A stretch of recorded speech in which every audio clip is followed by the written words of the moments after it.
that from some distance, and I was like going.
The onslaught is real and the challenges are many.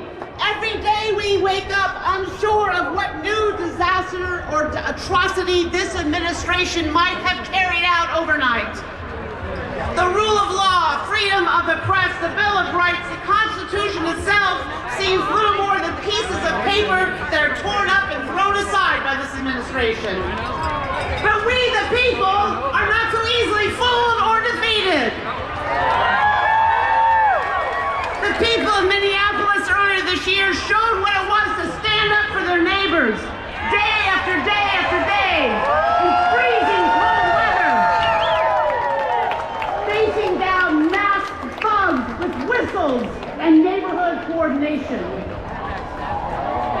Here in our own Sacramento, where one of our own was abducted at her green card interview and deported within 24 hours, city, yes, boom! The city, county, and state officials, religious and community leaders cried out along with her family, and guess what? She's being brought back to Nokomis to come home.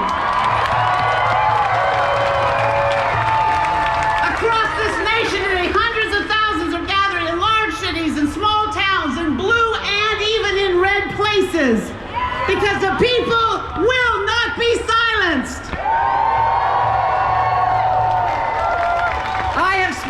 adult Christian life, working and walking alongside other Christian leaders across people of other faith traditions and people of no faith, as together we have sought to live into the beauty of a vision where all humans are respected and treated with dignity.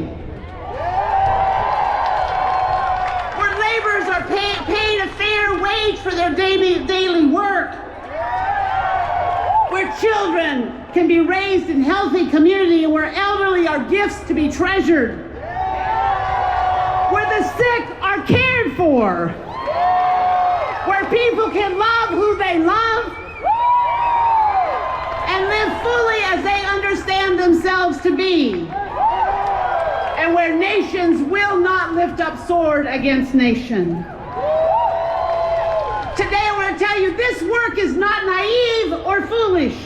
It is the work rooted in the best of what I know we humans can be when we live courageous lives. Lives of heart and strength and empathy and hope, wanting the best for my neighbor as they hope it for me. And I don't know about you, but I will not let the people of this administration take that conviction from me. From being the vision that I give everything I have to make real in this world for all of God's children, no matter their color, their nation, their race, their language, who they love, how they identify, so that all people may know the thriving and possibility of freedom. We know now this administration does not balk at using illegal, brutal, and lethal force against its own citizens. Therefore, I want to close with the charge I offered when we gathered on these steps in October. We must keep focused on what the vision of what America can be, ground ourselves in love and respect for our neighbors, so that we can move the needle towards accompaniment, mercy, and justice. Remembering, if we refuse to see each other as enemy, if we hold fast to courage, stay rooted in love, and keep on championing the values of diversity, equity, and inclusion, we will stop the decay of democracy.